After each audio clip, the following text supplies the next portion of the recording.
Mesdames, Messieurs, bonsoir et merci de nous faire l'honneur d'être devant votre petit écran ce soir. Exceptionnellement ce soir, je commence par une mise en garde. Si vous êtes une âme sensible, abstenez-vous justement de regarder cette édition. Je me répète, si vous êtes une âme sensible, abstenez-vous de regarder cette édition. Et pourquoi? Parce qu'il faut du cœur. Il faut un cœur de pierre pour supporter les images que vous aurez ce soir, pour accepter leurs histoires, pour vivre leurs différents témoignages. Ce sont pour la plupart des jeunes qui sont aujourd'hui pris au piège de maladies rares qui ont causé une déformation physique. Conséquence, ce sont des jeunes qui souffrent. Oui, des jeunes qui souffrent dans leur chair, qui souffrent dans leur peau, abandonnés à leur triste sort par une société plutôt indifférente. Hier, élèves nourrissant le rêve de contribuer à construire ce Cameroun émergent voulu de tous les vœux politiques, ils ont échoué au bord du lac, le lac de la misère, le lac de l'indifférence. Et ce soir, Regard Social va justement à leur rencontre pour leur donner la parole dans le Cameroun profond à travers un reportage exclusif que vous aurez au cœur de cette édition. Avec un objectif majeur, comme il est de tradition d'ailleurs, comprendre leur histoire, peindre leur quotidien, prêter une oreille attentive et surtout jeter un regard plutôt attentif à leurs yeux sans cesse larmoyants. Dans cette édition, vous aurez droit, je l'ai dit, à un reportage tout à fait exclusif, mais davantage pathétique. Dans cette édition, vous aurez droit à l'éclairage des experts de qualité, des experts de haut volt, pour nous édifier sur la question qui est à l'ordre du jour de cette édition. Alors, je me répète, si vous avez du cœur, donnons-nous rendez-vous dans une poignée de secondes. À tout de suite.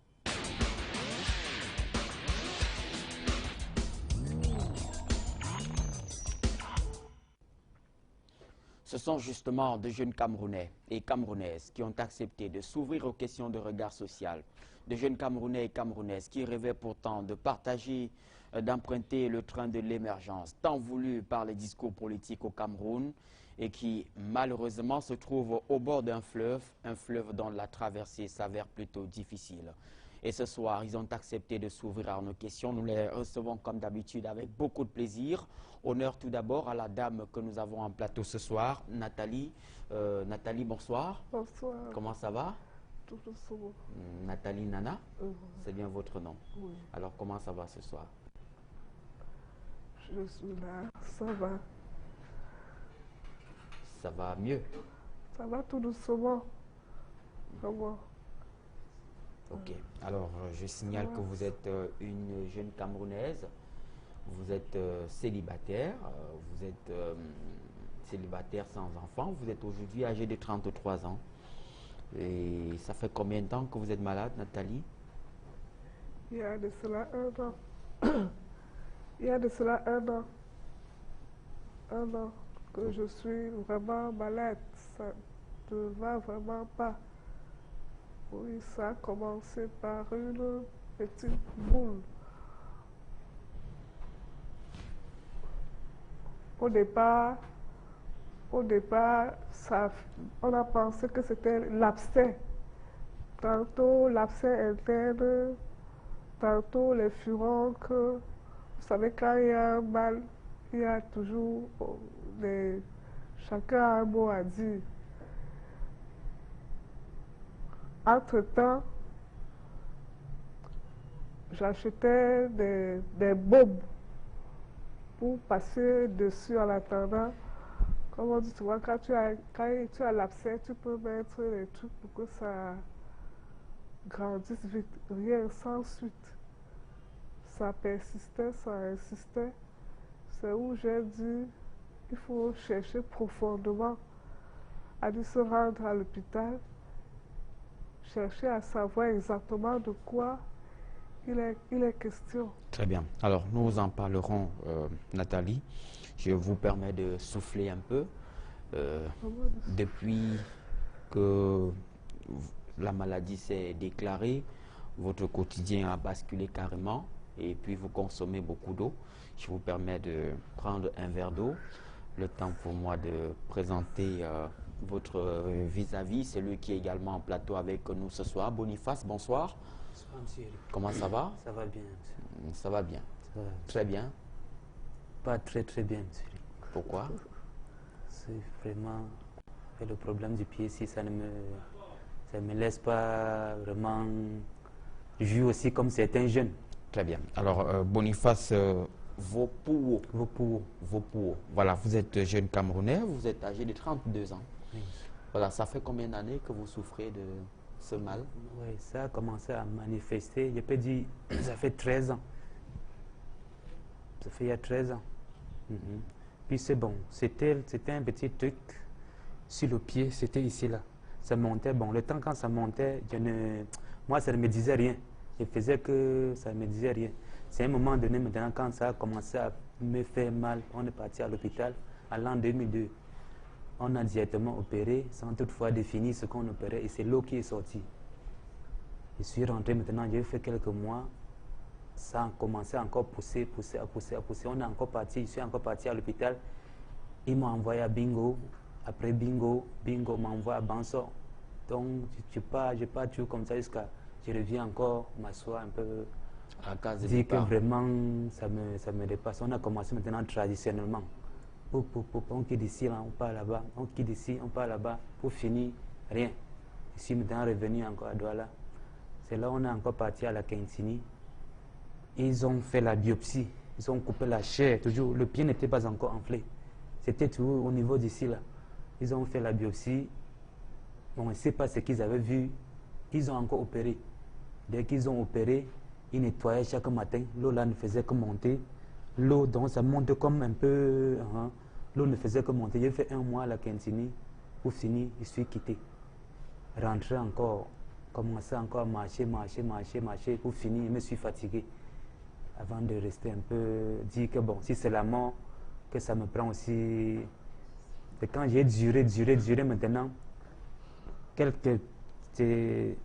après peut-être 3 mois que je suis encore reparti à la Kintini, pour dire que vraiment, on ne sait jamais. Je peux encore peut-être partir comme ça pour qu'on essaie d'examiner encore, voir encore ce qu'ils m'ont envoyé à Dedo faire l'examen. Je suis parti là-bas, ils ont fait tout ce qu'ils ont fait.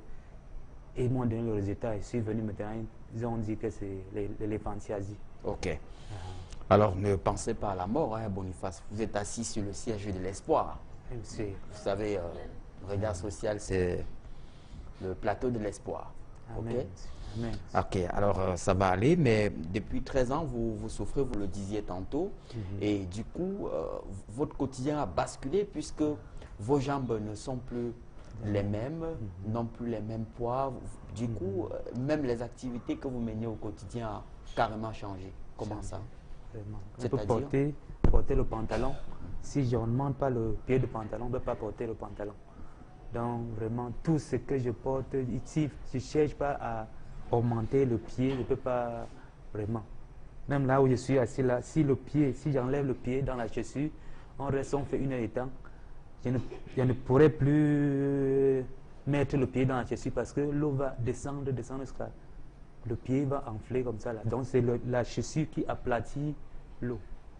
Très bien. Quand je porte comme ça là. Voilà, donc on va permettre aux téléspectateurs justement de voir ça, mais pas tout de suite. Hein. Ok. Permettez qu'on comprenne d'abord comment on en est arrivé là, Ok. et puis vous aurez l'occasion de leur montrer et évidemment de permettre aux uns aux autres d'en savoir davantage, Boniface. Alors Nathalie, je reviens à vous. C'est depuis 1 an que votre mal s'est déclaré. Au départ, vous pensiez qu'il s'agissait d'un simple bouton. D'un abcès. Et comment vous en êtes arrivé là, d'un au point d'avoir cette espèce de déformation telle qu'on le voit? Entre-temps, la déformation, au fur et à mesure que je cherchais les voies et moyens pour pouvoir détruire. Puisque les gens disaient que quand c'est le furoncle après, quand ça prendra sa maturité, ça va s'éclater. Si c'est l'abcès interne, ça va s'éclater. C'est comme ça, un mois, 2 mois. J'ai dit, j'ai dit, mais quelle est cette histoire? Ça ne va plus. Entre-temps, ma respiration bloquait. Je ne respire plus par Par les voies normaux. nasales. Oui. Actuellement, je respire par la bouche. C'est quand j'ai commencé à voir ces anomalies-là que j'ai dit, mais là, ça devient autre chose. C'est un peu compliqué. Ok. Je me suis donc rendue à l'hôpital où on m'a mis sous des examens, la biopsie, camoscopie. C'est sous ces examens-là que l'ORL diagnostique que j'ai une tumeur dans le nez. J'ai une masse dans le nez. C'est pour ça que je ne peux pas respirer. Je ne peux pas respirer. Et entre-temps, de temps en temps, c'est comme ça que le sang, je perds le sang, ce qu'ils ont appelé l'épistaxie, l'écoulement de sang. De temps en temps, je suis en train de couler le sang par les narines, par les narines, par la bouche. Donc, c'est un peu ça. Et quand l'ORL a diagnostiqué que c'était la tumeur, c'est donc comme ça, après son diagnostic, il m'a donc envoyé à son collaborateur suivant, parce que lui, il ne pouvait plus, c'était plus à son niveau. Donc, c'est un peu ça. Entre-temps, il n'y a pas les moyens pour Approfondir les soins. approfondir les soins. C'est comme ça au fur et à mesure, Que la maladie se développe. oui, que ça a pris un peu plus de l'ampleur.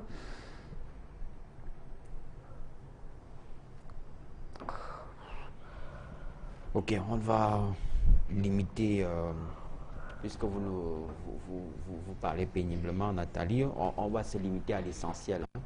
On va se limiter à l'essentiel. Mais dites-moi, depuis que le diagnostic a été posé par les spécialistes, qu'est-ce qu'ils ont demandé pour que vous puissiez retrouver votre guérison? Oui, quand le diagnostic a été posé, ils ont prescrit des médicaments qu'il faut prendre. Et ces médicaments ne sont pas, en fait, moi seul, franchement, je ne suis pas à la hauteur d'entrer en possession de ces médicaments.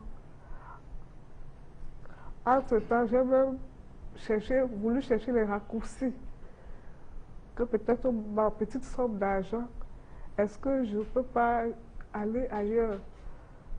Je suis allée au nord-ouest, à Bingo. Là-bas même, ils m'ont dit, ma chérie, nous ne pouvons pas t'aider. Le seul endroit qui peut t'aider, c'est l'hôpital général. Retournez là-bas, ce n'est que là-bas que vous pouvez avoir, vos soins sans souci. Je suis allée au sud-ouest. Pareil, ils m'ont dit, ce que tu as, nous ne pouvons pas t'aider. Ce n'est qu'à l'hôpital général, les médecins qui sont en train de vous suivre sont ceux-là qui peuvent vous aider. Ici, là, nous ne pouvons pas. C'est comme ça, je suis retournée à la case départ de l'hôpital général. J'étais obligée de retourner, d'écouter car au diagnostic, aux médicaments qui m'ont soumis. C'est un médicament qui, jusqu'à aujourd'hui, je n'arrive pas à entrer en possession. Ok. Alors, votre quotidien, on le voit, a carrément basculé. Nathalie était une jeune et belle femme qui était côtoyée par beaucoup de messieurs. J'en sais quelque chose à la suite de mes enquêtes, Nathalie. Mais qu'est-ce qu'ils sont devenus? Ils sont où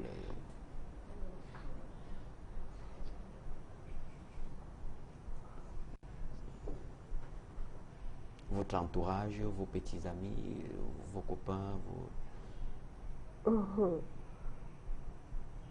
Mes copains, petits amis, il y a longtemps, c'est vrai, je ne vis plus ces choses-là. Avant même la maladie, ces choses.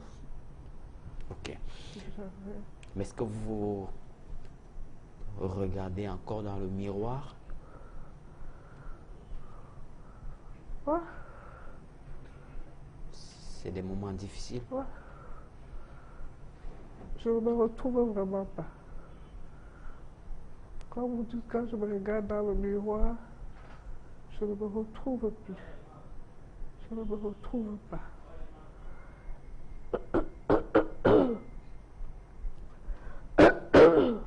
Pardon. Je ne me retrouve vraiment pas. Vous ne vous reconnaissez plus. Vraiment.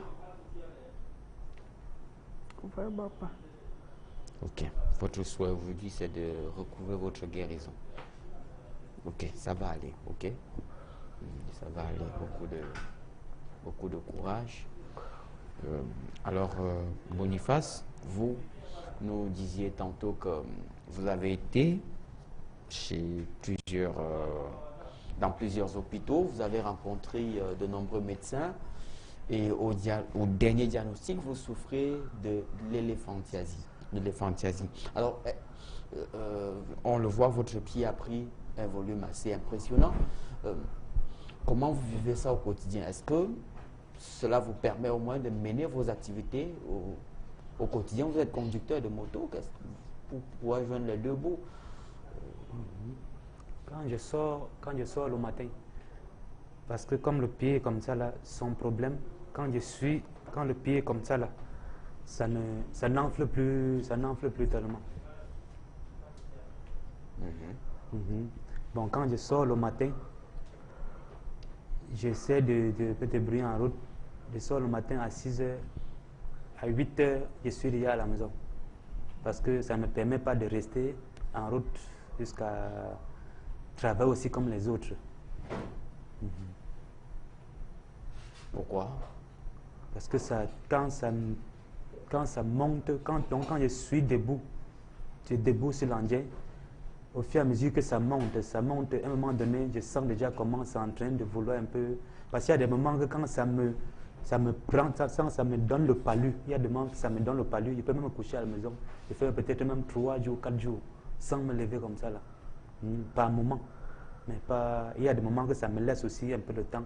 Je sors, je pars, je rentre, je me repose. Quand je suis à la maison, le pied est comme ça là, sur la chaise. Comme ça là, tendu. Puis quand je reste comme ça là, ça ne fait que enfler, ça ne fait que... Voilà. Est-ce que cela impacte sur votre activité lorsque les clients découvrent cela, lorsqu'ils s'en rendent compte? Oui. Maintes fois. Quelqu'un y est venu. Comment ils se comportent? Bon, ils font un peu... Donc, quelqu'un vient te prendre sur la moto, dès qu'il lance un coup d'œil sur le pied, après il te dit encore que bon, attends, je vais prendre la voiture, j'attendais quelqu'un. Donc, il cherchait, quand il parle déjà comme ça, je comprends directement. Ça m'est arrivé maintes fois en route. Donc, quand quelqu'un voit déjà le pied, bon, ce qui fait qu'il ne peut pas rester comme ça, 2 motos, 3 motos, quelqu'un vient, il regarde, bon, jusqu'à prendre, bon, je travaille un peu difficilement, même comme bon, il n'y avait que ça qui pour me débrouiller un peu. Quand il fait comme ça, là, vraiment, je puisse au moins manger, même, vraiment, pour le moment. Et vos tenues vestimentaires? Le type de pantalon que vous mettez? Je paie toujours un pantalon normal avant d'aller encore chez le tailleur. Payer encore un autre tissu qui peut un peu ressembler pour qu'on essaie de coudre pour augmenter le pied. Et au quotidien, le regard des autres? C'est facile à surmonter, à vivre? Bon, mes gens essaient de me surmonter, de me dire que vraiment, que j'essaie d'avoir le courage. Donc, que vraiment un jour, Dieu va aider. Ok. Donc, ce pied-là, il faut peut-être qu'on le découvre. Est-ce que vous parvenez à marcher vous parvenez à marcher Je marche. avec ce poids, il doit pèse, peser. ça pèse. Ça pèse. Qu'est-ce qu'il faut donc pour résoudre le problème, Boniface? Dès qu'ils m'ont envoyé à Yaoundé, comme dernièrement j'étais à la Kensini, ils m'ont envoyé voir un docteur à Yaoundé. C'est là où je suis rentré. Bon, faute de moyens aussi, bon, j'étais déjà découragé, dit que bon, je veux rester même comme ça là.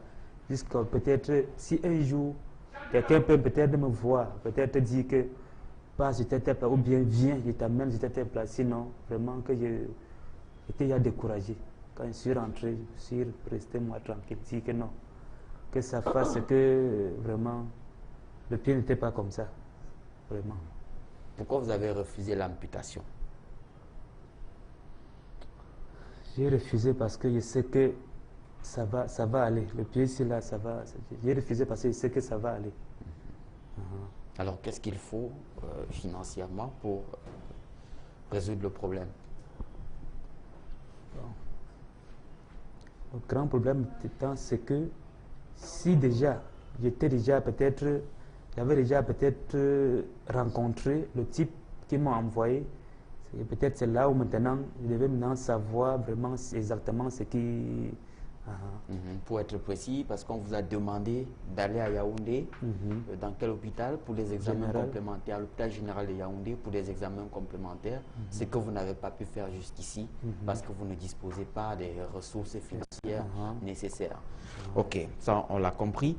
Et vous, Nathalie, alors, qu'est-ce qu'il faut pour votre guérison?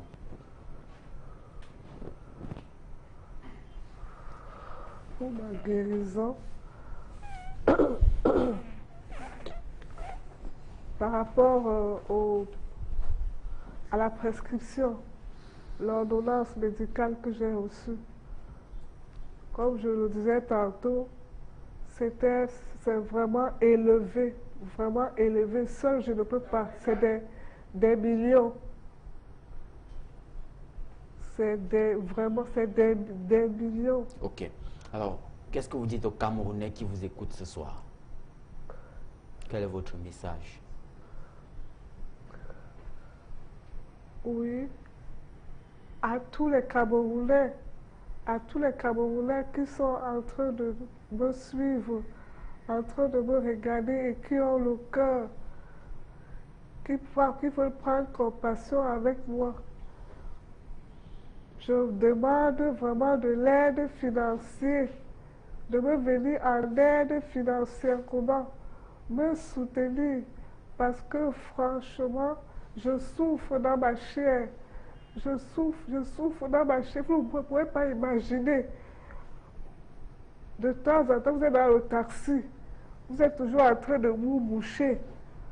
Vous êtes près des gens. Parfois, le sang jaillit.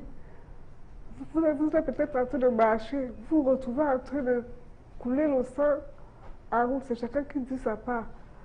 Chaque personne commence à... Comme nous avons toujours à dire, franchement, je vous supplie, je viens demander vraiment, je lance, je jette un cri d'alarme, aux Camerounais, que ce soit du nord au sud, de l'est à l'ouest, un cri d'Allah pour me soutenir, pour me venir en aide, afin de pouvoir sortir de cette laide situation qui m'embarrasse. Une laide situation. Ok, ça on l'a compris, Nathalie. Ne pleurez pas, hein, soyez courageuse. Hein.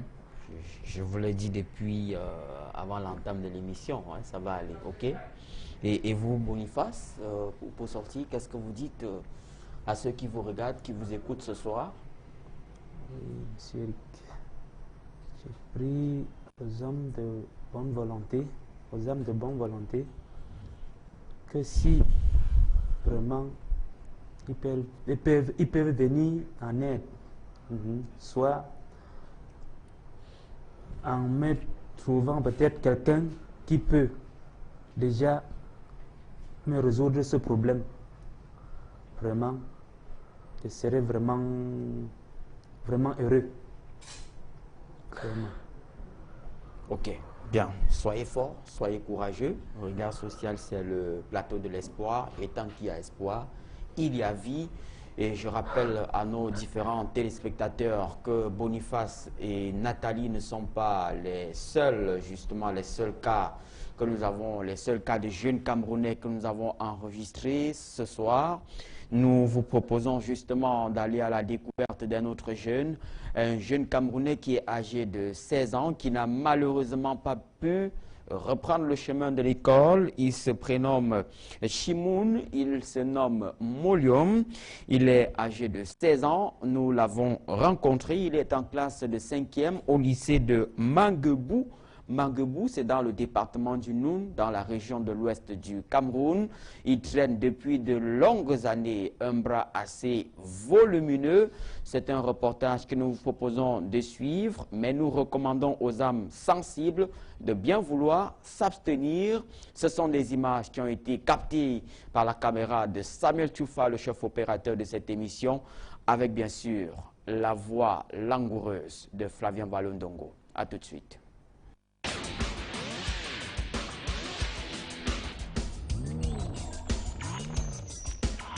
Ne connaîtra pas la joie de retourner au collège comme les jeunes de son âge, des semaines après la rentrée scolaire.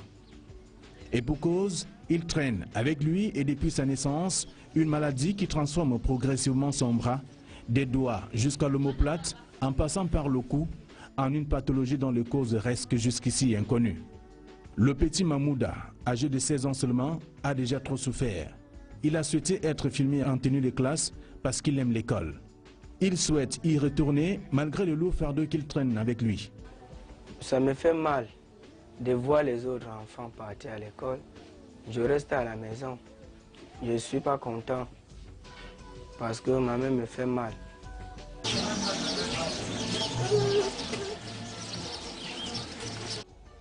L'année passée, j'ai fourni les efforts. J'ai parti en 4e allemand. Et cette année, je ne peux rien faire parce que ma mère me fait mal. Ça pèse et ça fait mal beaucoup. Je ne peux rien faire. Et à la rentrée scolaire. Cet élève du lycée de Manguimbou, non loin de Malantoine, dans le Noun, région de l'Ouest du Cameroun, a été admis à faire la classe de 4e allemande avec 10,5 de moyenne. La maladie qui le ronge depuis sa naissance se dresse telle une barrière infranchissable pour les études.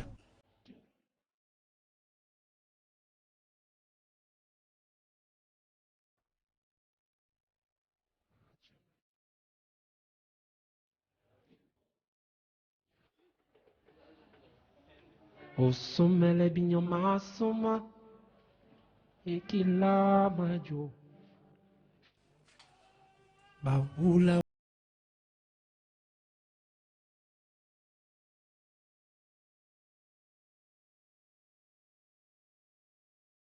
Abattu se souvient de tout. Depuis la naissance, il a commencé avec...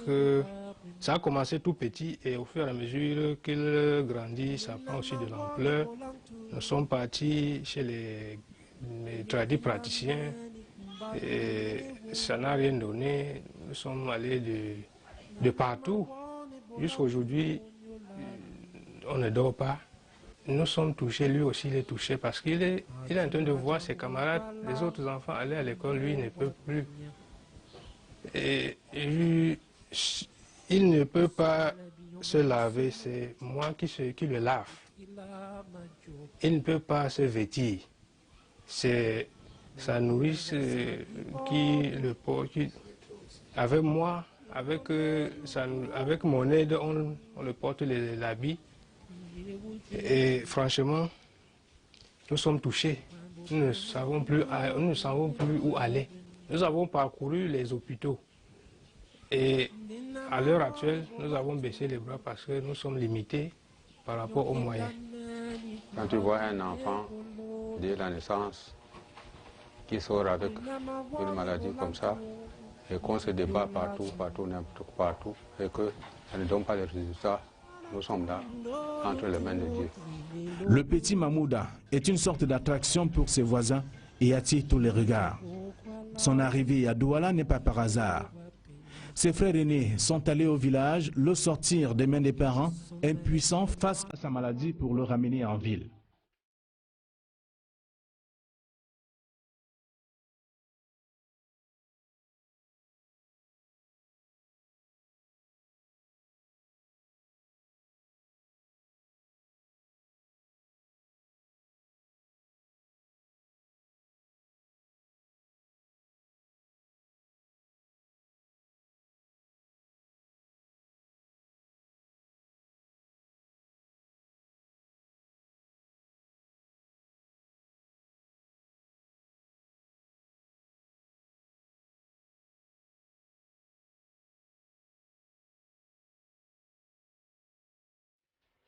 Et en ville, ces derniers occupent un studio.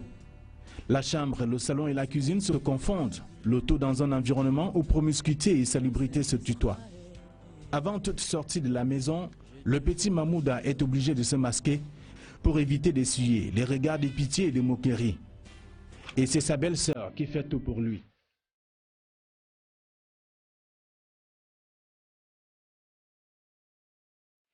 Depuis qu'il est là, il ne peut pas s'habiller, ni se laver. C'est moi qui fais tout. Puiser l'eau, laver les assiettes et préparer. Quand je lui vois, il m'arrive même de pleurer. Ça me dérange, ça me fait mal au cœur. Je suis vraiment dépassée avec son état.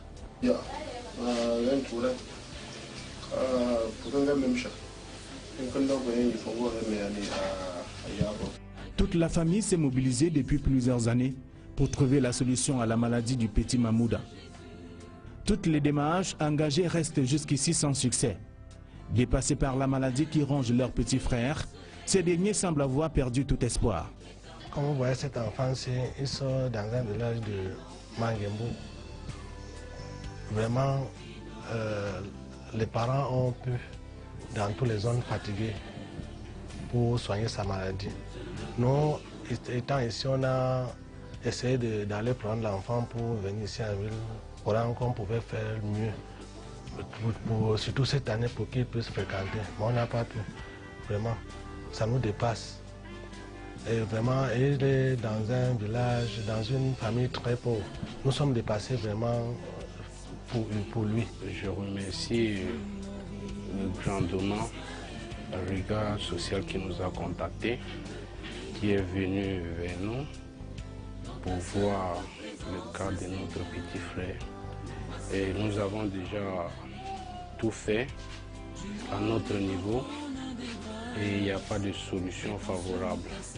La famille étant au village, pas de possibilité et nous plaidons à la nation, les hommes de bonne foi qui peuvent faire quelque chose pour notre petit frère parce qu'on est dépassé.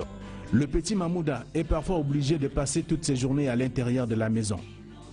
Tout ceci à cause des regards moqueurs et parfois des pitiés de certains curieux.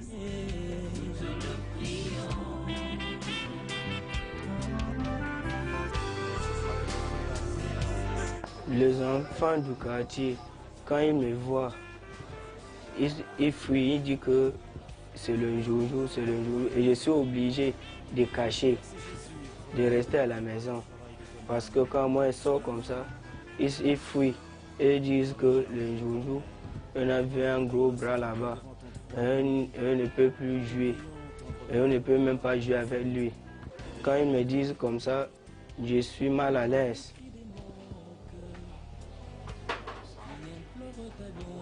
Voilà, en ce moment-ci, le moment où tous les enfants sont à l'école, mon petit est encore, il est là. Il n'y a pas moyen, puisque quand il sort, les enfants ne le permettent. C'est-à-dire, le fuit comme un diable. Donc vraiment, ça me choque. C'est notre fils, on a pitié de lui, il souffre beaucoup. On a déjà marché partout, ça ne va pas. Ça fait des années, il souffre beaucoup, il ne dort pas. On a pitié de lui, on ne dort pas pour lui. Le fils là, avec son bras là, ça nous fait mal beaucoup, vraiment. L'enfant souffre comme ça là, il n'a pas moyen pour fréquenter, parce que ça lui fait mal. Toute la famille se joint donc au petit Mamouda. La main sur le cœur, ce dernier voudrait retourner à l'école, retrouver ses camarades et surtout devenir quelqu'un dans la vie. Je suis mal à l'aise parce que je voudrais rentrer à l'école. Je ne veux pas abandonner l'école. Je veux toujours rentrer à l'école. Je veux les hommes de bons volontaires pour qu'on m'aide beaucoup. Je vous en prie, aidez-moi.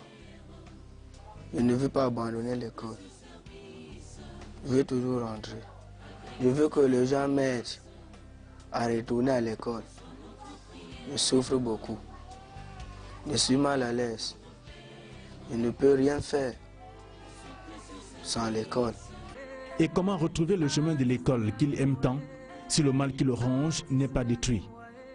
Le petit Mamouda pense que vos cœurs sensibles ne seront pas indifférents à son fardeau, le fardeau qu'il traîne depuis la naissance et dont il faut s'en débarrasser pour retrouver le sourire. Il a besoin de vous, bref, de tout le monde. I know, oh, oh mon Dieu, que je te demande trop. Tu m'as déjà donné ce qu'il y a de beau, mais j'en veux trop, encore et encore.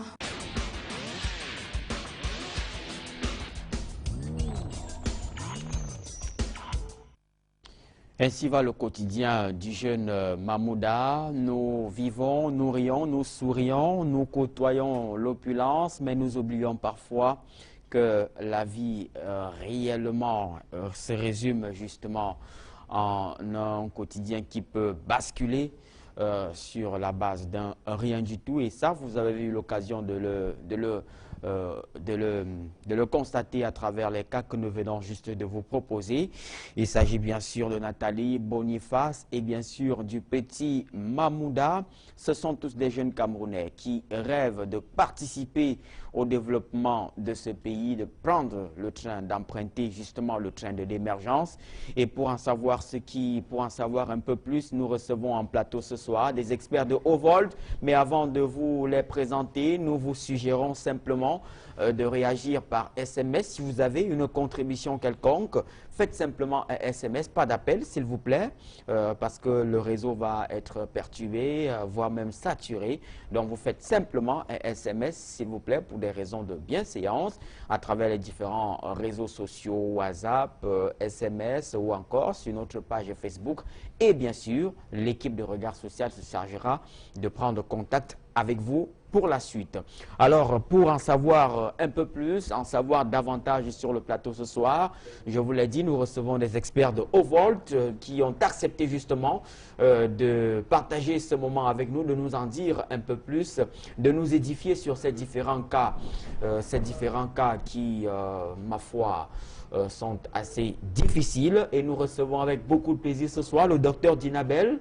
Docteur, bonsoir. Bonsoir Eric. Et bienvenue sur le plateau de Regard Social. Merci. Vous êtes cancérologue. Effectivement, à l'hôpital général de Douala. À l'hôpital général de Douala. Cancérologue, oncologue. Oncologue médical plus précisément. Très bien. Voilà. Alors, il faut le rappeler, hein, votre tenue vestimentaire, le choix de votre tenue vestimentaire n'est pas un hasard, non? Puisqu'on voit du rose, qui symbolise quoi?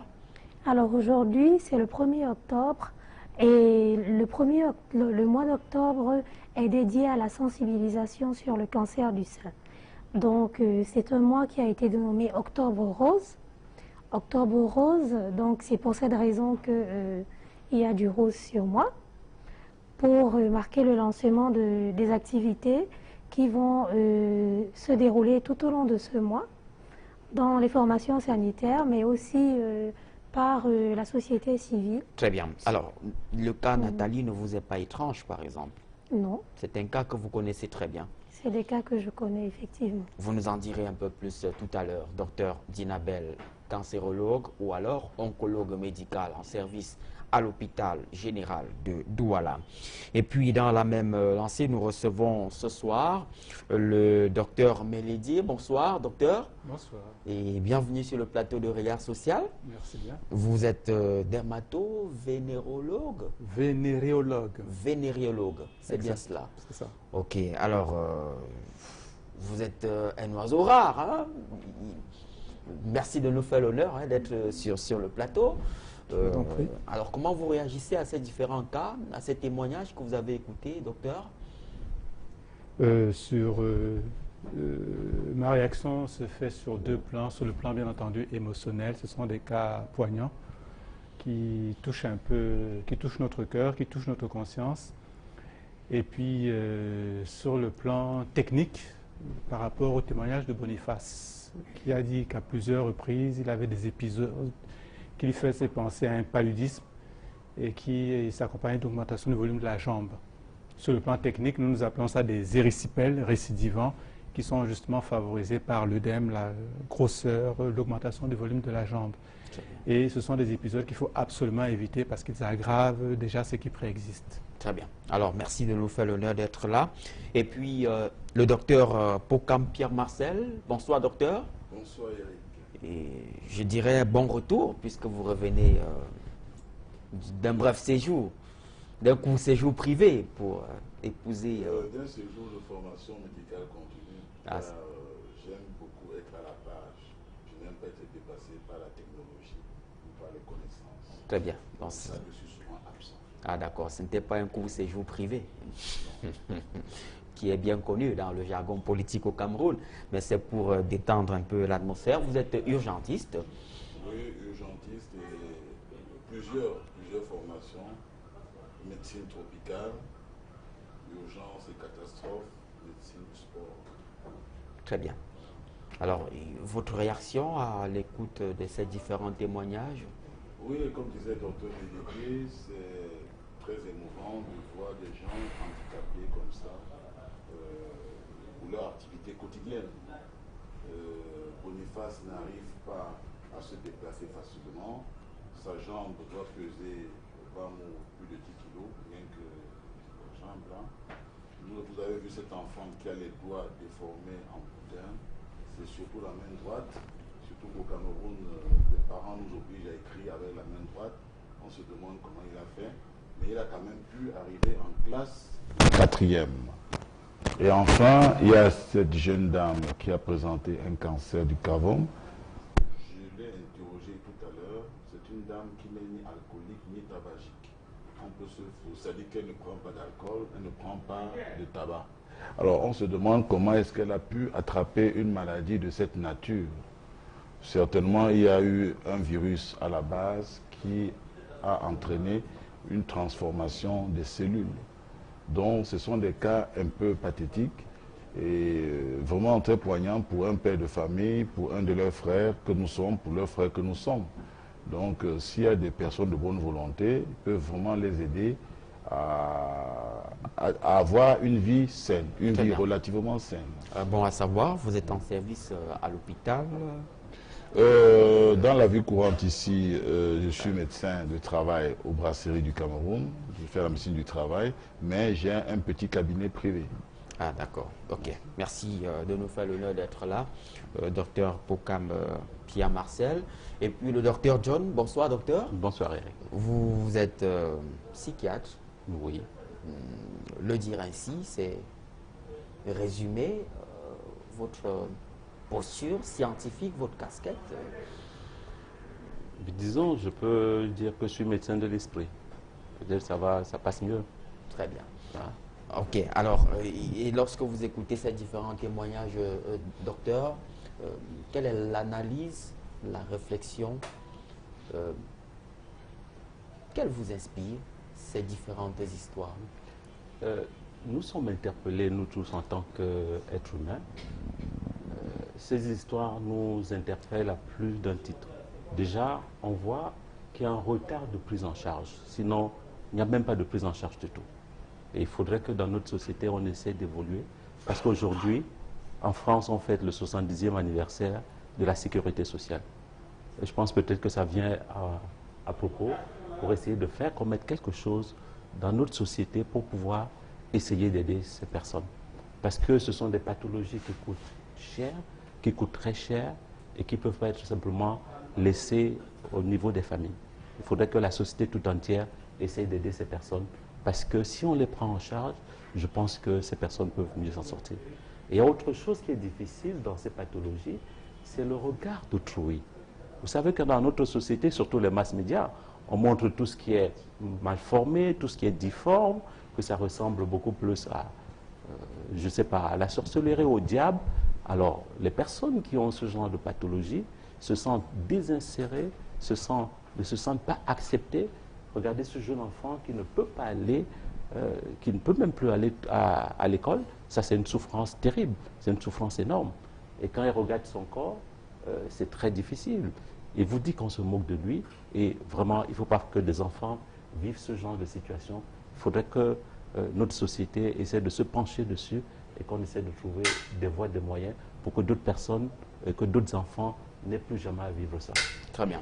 Alors, vous le constatez, mesdames et messieurs, c'est un plateau 100% médical ou un plateau constitué à 100% de médecins ce soir. Mais puisque je suis entouré de médecins, je vous suggère justement une approche qui vous est chère, l'approche par diagnostic.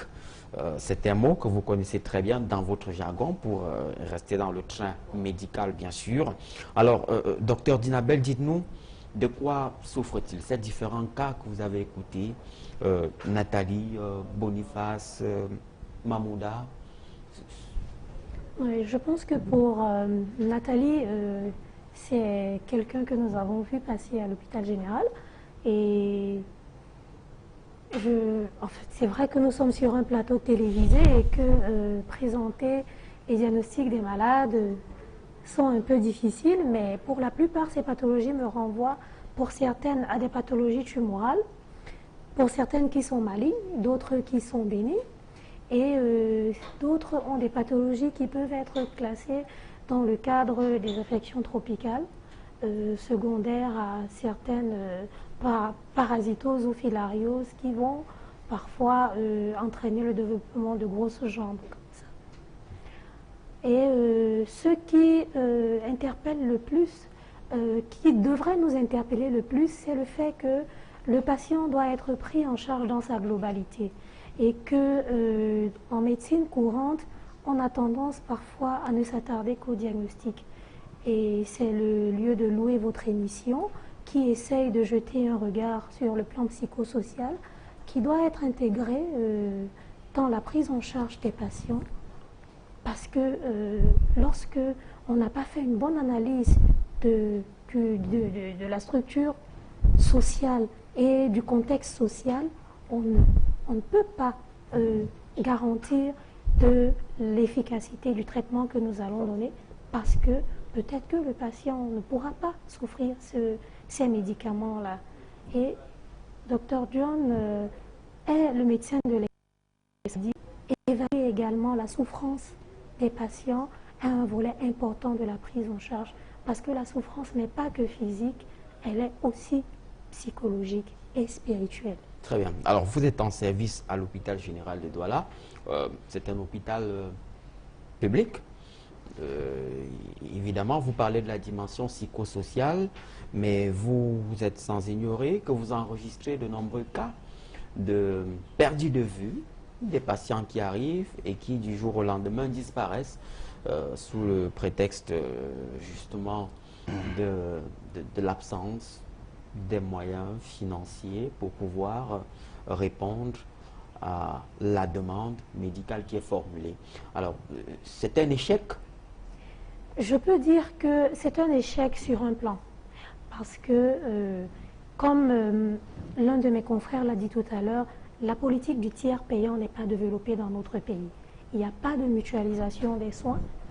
Donc, et le cancer, par exemple, qui est la pathologie que je traite au quotidien, a une affection chronique qui va nécessiter un traitement sur une longue période, un traitement onéreux pour la plupart des Camerounais. Donc, il faudrait vraiment, pour le cas du cancer et pour le cas de plusieurs autres pathologies, développer une politique de tiers payant pour que les patients puissent s'en sortir. Et là, vous vous adressez à qui? Et je m'adresse au pouvoir public, je m'adresse au gouvernement, je m'adresse à tous les acteurs de la santé publique. Il faut absolument qu'ils prennent leurs qu'il y ait une mutuelle pour les patients cancéreux, parce que c'est une affection de longue durée. Deuxièmement, sur le plan, vous avez parlé du problème psychosocial, les soins palliatifs sont un élément important de la prise en charge des malades. Et c'est un aspect des soins qui commence à s'introduire peu à peu dans notre système de santé. C'est également c'est une approche qui prend en charge le patient dans sa globalité, sur le plan holistique, et qui intègre à la fois la prise en charge des problèmes physiques, mais également des problèmes psychosociaux et spirituels. Ça fait que on a affaire à une équipe multidisciplinaire qui va pouvoir apporter un soutien global, holistique aux patients. C'est l'un des aspects qu'il faudra également intégrer et dont a besoin tout le patient. Mais cet idéal-là reste un luxe dans notre contexte social. Il commence peu à peu à s'introduire. On ne voit pas, on ne le voit pas. Il s'introduit où? Dans la plupart des hôpitaux. Lesquels? À l'hôpital général de Douala, dans certains hôpitaux confessionnels, et puis à l'hôpital régional de Bafoussam, à l'hôpital régional de Bamenda. Il y a déjà des professionnels de santé qui commencent à introduire cet aspect. En tout cas, vous l'avez dit, c'est vous qui le dites, docteur Dinabel, puisque ce n'est toujours pas le constat que nous faisons sur le terrain, puisque nous sommes au contact de ces patients au quotidien. Restons sur la logique, dans la logique du diagnostic, docteur Pokam. Oui. Qu'est-ce que vous en dites à l'écoute de ces différents cas? Quel est le diagnostic que vous pouvez en faire? Ben, vous savez, c'est difficile de parler de diagnostic d'une maladie à la télévision. On est parfois couvert par le secret médical, même si ces malades sont avec nous. Mais grossièrement... Le cas Mamouda, par exemple, avec ce bras... Le cas Mamouda, on dira en gros qu'il y a un épanchement, c'est-à-dire un liquide dans le bras. Et ça a tellement traîné qu'il y a une déformation générale du bras. Vous avez vu tout à l'heure, pendant qu'il parlait, le bras malade bougeait. Donc, il n'y a pas une infection osseuse. Il y a une infection tout simplement tégumentaire. Donc, ça a tellement traîné. Et c'est pour ça qu'il a ce bras. Concernant Boniface, je crois qu'il y a un problème dans l'écoulement du liquide lymphatique. On ne sait pas si ce sont les multiples interventions faites qui ont été à l'origine de cela. Je ne sais pas quels sont les examens qu'on a fait sur sa jambe avant d'opérer, qui a opéré, où a-t-il opéré, qu'est-ce qu'il recherchait. Parce qu'on n'opère pas pour opérer, on opère pour aller prendre la maladie. D'ailleurs, les chirurgiens disent eux-mêmes qu'une intervention chirurgicale est presque une agression. C'est une agression volontaire. Agression volontaire de la part du chirurgien qui va chercher la maladie et volontaire du malade qui accepte qu'on l'agresse. C'est pour ça qu'il y a des stress après. Donc il n'est pas exclu que les médecins qui ont mené cette intervention aient péché. Voilà, tel qu'il l'a décrit, il doit avoir eu un problème qui est allé obstruer l'écoulement du liquide lymphatique qui se penche dans son pied. Là, tel que j'ai vu son pied, si on commence à faire une petite incision, bien, on peut avoir 3 ou 4 litres de liquide dans son pied. Tel que c'est... Alors, et pour rester sur le cas du pied, la solution, c'est forcément l'amputation? Pas toujours, puisqu'il n'y a pas une raison évidente pour amputer à ce niveau. Le dermatologue nous le dira, parce que c'est un problème de dermatologie. Alors, je pense qu'en faisant certains examens, les angiologues pourront donner un avis pour qu'il y ait vraiment une intervention chirurgicale adaptée. Très bien. Alors, docteur Meledi, qu'est-ce que vous en dites sur ces différents cas, notamment le cas du jeune Mamoudou avec ce bras assez volumineux et puis le cas Boniface qui traîne depuis 13 ans une jambe assez volumineuse? Oui, effectivement. Excusez-moi. Effectivement, ce sont les deux cas sur lesquels je peux m'exprimer techniquement. Sur le cas de Nathalie, je ne peux pas m'exprimer, c'est absolument hors de mes compétences. Par contre, sur le cas de Moulium et le cas de Boniface, sur le plan technique, nous appelons ça des lymphœdèmes. Et le fait de dire lymphœdème, c'est comme dire un peu quelqu'un de la fièvre. Il faut essayer de retrouver la cause du lymphœdème comme on essaie de retrouver la cause de la fièvre.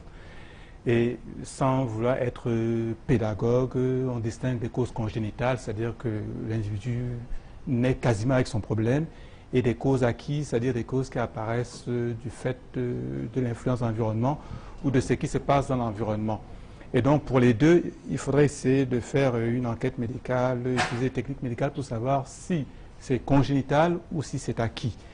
Et pour le cas acquis, effectivement les causes sont nombreuses, mais la cause la plus fréquente finalement, contrairement à ce que l'on a tendance à penser dans la culture, ce ne sont pas les filaires. La cause la plus fréquente, ce sont les causes bactériennes, ce qu'on appelle un érysipèle de jambe, qui n'est pas bien soigné, et lorsqu'il n'est pas bien soigné, ça laisse des séquelles à type de grosses jambes, toutes petites, et chaque fois qu'un individu a une grosse jambe, ça favorise un nouvel épisode d'érysipèle, et donc on va entrer dans un cercle vicieux, où petit à petit va se développer donc une grosse jambe définitive, que l'on appelle lymphœdème, et dans sa forme caricaturale, l'éléphantiasis. Et là, ça devient effectivement un peu difficile à traiter lorsque c'est déjà pris cette allure caricaturale. Il est important de souligner, comme l'a dit tout à l'heure le docteur Dina, que ça devient à ce moment-là une affaire de plusieurs médecins, ce qu'on appelle une équipe multidisciplinaire. Et là, il faut effectivement le dermatologue, le chirurgien, les angiologues, c'est-à-dire les spécialistes des vaisseaux, dont le docteur Pokama parlait tout à l'heure. Et si on pouvait combiner les deux, ça se fait à l'étranger, si on pouvait combiner les deux, le chirurgien qui essaie de réduire le volume et les autres spécialistes, notamment médicaux, qui essaient donc de consolider la réduction du volume. Et la consolidation de la réduction du volume qui me concerne fait surtout appel à ce qu'on appelle des chaussettes, des bas de contention, et la kinésithérapie de drainage qui consiste en quelque sorte à essayer de vider le liquide vers le bas-ventre. C'est un peu ça. Alors, pour ces deux cas, notamment le cas Moulium et le cas Boniface, est-ce que notre plateau technique est adapté pour une prise en charge efficace? Ce n'est pas évident. En tout cas, il faudrait solliciter l'avis au moins de ce qu'on appelle le chirurgien plasticien ou qui fait la reconstruction. Il faudrait solliciter son avis pour voir s'il peut réduire le volume. Et ensuite, pour consolider la réduction du volume, ça, ce n'est pas difficile. Il suffirait simplement de commander des chaussettes ou des bas de contention. Et ça, c'est faisable au Cameroun. Mais comment on en arrive là? Comment on en arrive Comment on en arrive là? Avoir des membres aussi développés sous le regard indifférent de la société, mais surtout du corps médical. Comment on en arrive là, docteur? Je crois que le docteur John a un peu répondu à cette question. Le gros problème, c'est le retard à la prise en charge.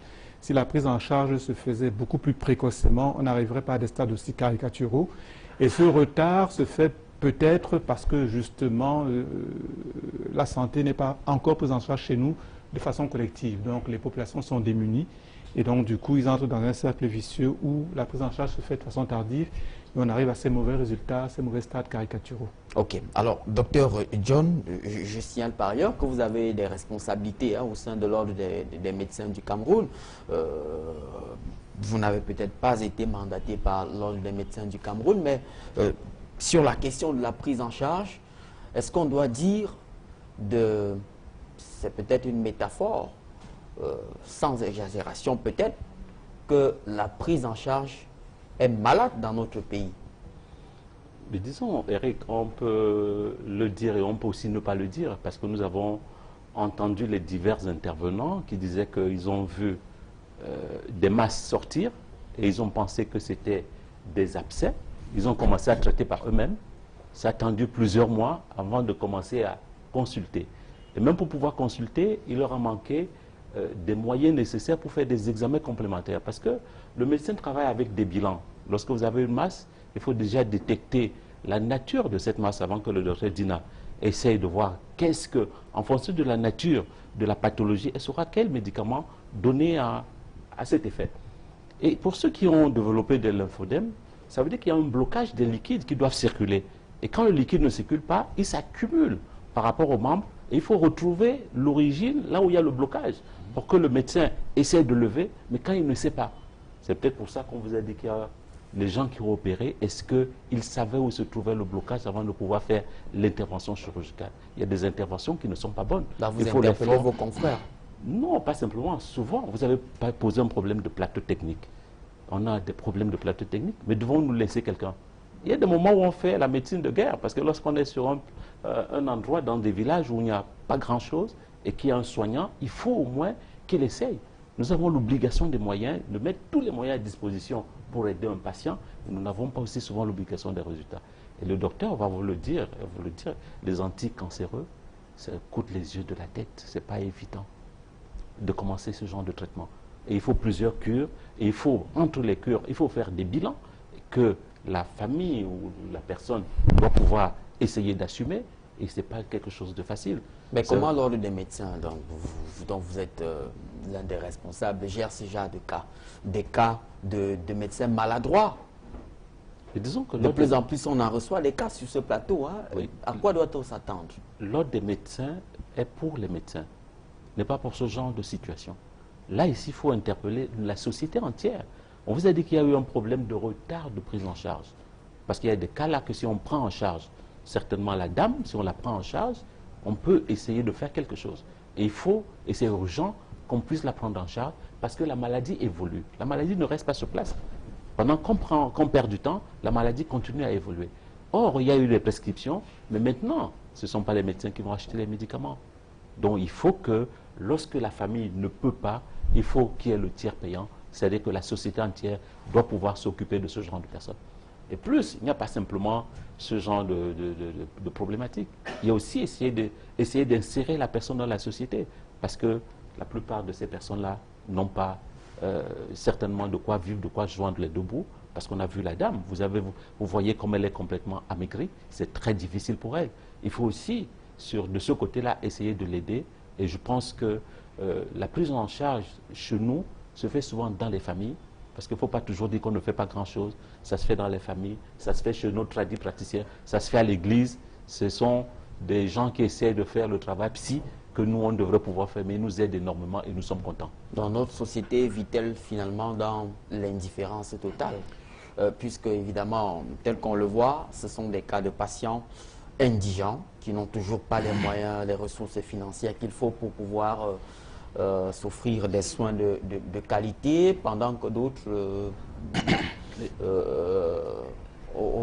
au simple claquement de doigts, peuvent s'offrir des évacuations sanitaires, alors que des malades de cette classe, des malades pauvres, disons-le comme ça, sont-ils condamnés à disparaître de la carte? Comment on arrive à construire une société comme ça?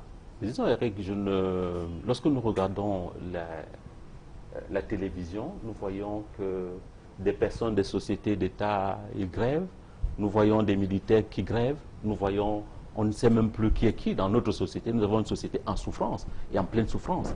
Et n'oublions pas aussi le problème de modèle social. Le bon modèle social, c'est quelqu'un qui est bien dans sa peau, c'est Eto qui est valorisé, la FECAFOOT qui est vraiment valorisée.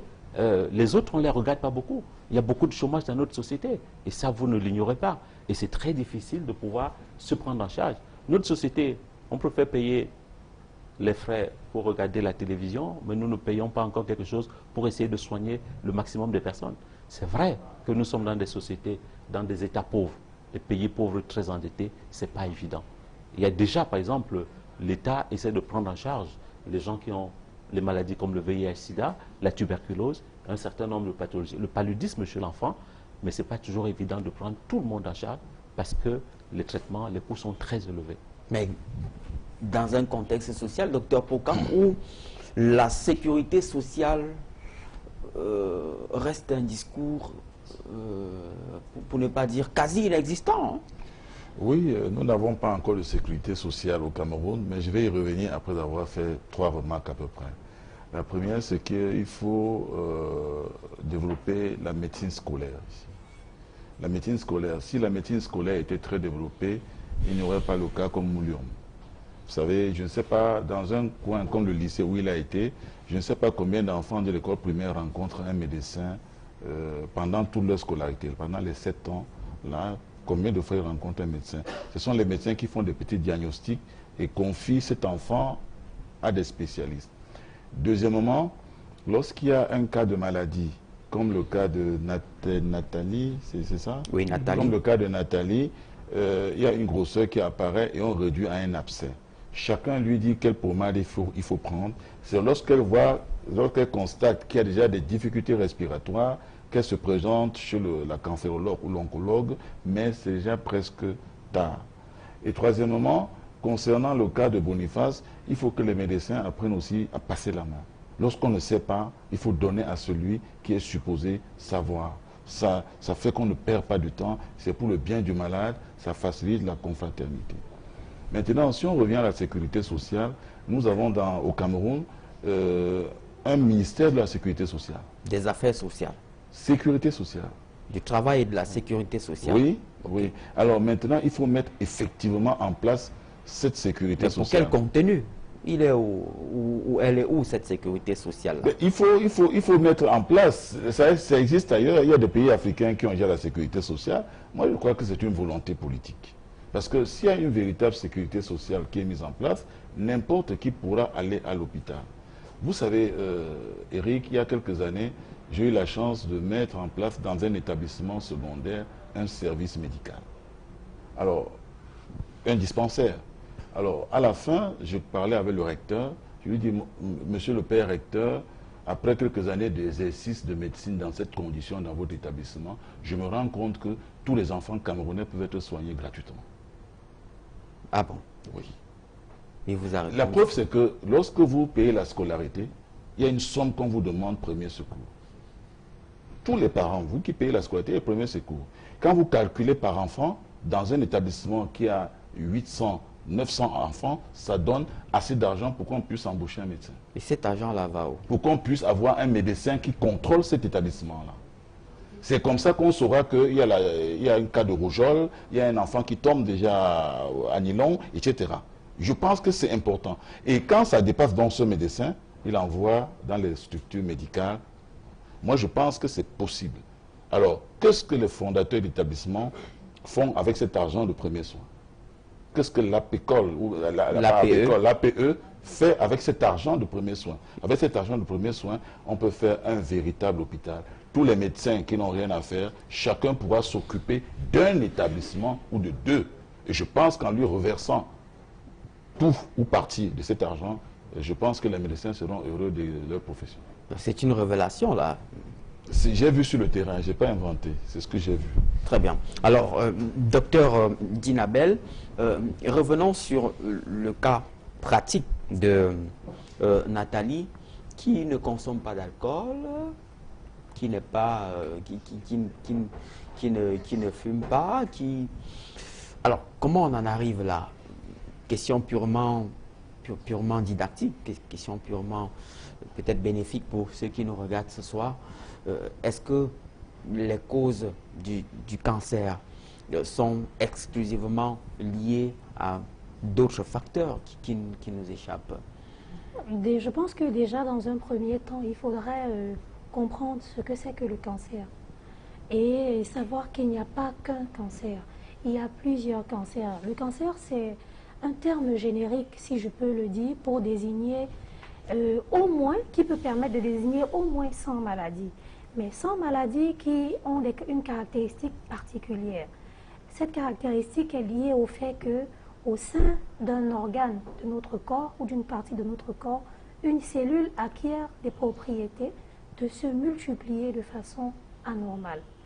Et que cette cellule ne va pas se multiplier de façon anormale qu'au sein de cet organe, elle va avoir la capacité d'envahir les structures de voisinage, mais également d'aller envahir des organes à distance. Maintenant, il faudrait comprendre qu'est-ce qui cause, qu'est-ce qui donne à cette cellule la possibilité de se multiplier de façon anormale. En termes techniques, on va dire qu'il y a deux types de facteurs. Il y a des facteurs que l'on appelle en gros des facteurs carcinogènes. Certains sont initiateurs, c'est-à-dire qu'ils vont aller créer une lésion au sein de notre ADN, l'ADN de notre cellule. Mais cette lésion que va avoir notre ADN cellulaire ne va pas immédiatement entraîner la transformation de la cellule en cellule cancéreuse. Il faudrait qu'il y ait donc d'autres cofacteurs qui sont dits promoteurs, qui vont entraîner donc l'expression de cette anomalie génétique qui a eu lieu au sein de la cellule. Et le principal agent carcinogène de l'environnement initiateur que l'on connaît, c'est d'abord le tabac. Et c'est pour cette raison qu'il faut éviter de se faire enfumer. Il y a plusieurs autres facteurs carcinogènes que l'on peut énumérer. Certains sont viraux, sont virales. Donc il y a par exemple le virus d'Epstein-Barr, il y a le virus de l'hépatite B, il y a le HHV8, il y a le VIH, il y a plein d'autres virus, le virus HTL1. Il y a également certains facteurs qui sont dits chimiques, comme l'exposition aux radiations ionisantes, mais il y a aussi des co-carcinogènes comme l'alcool, comme la consommation d'aliments riches en graisse. Tout ça fait du cancer une maladie multifactorielle. C'est vrai qu'il y a des agents dits initiateurs, mais il faut qu'il y ait de l'apport de d'autres facteurs environnementaux pour que le cancer puisse s'exprimer et être visible sur le plan clinique. Mais lorsqu'on parcourt les blocs oncologiques dans les différentes formations hospitalières, à Douala, à Yaoundé et d'autres villes du Cameroun, il y a un dénominateur commun qui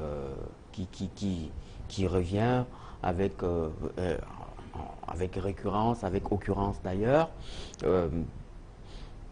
On n'a pas d'argent pour se soigner. Donc la prise en charge coûte cher. La prise en charge du cancer. Le cas Nathalie, par exemple, qui n'a pas d'argent pour se soigner.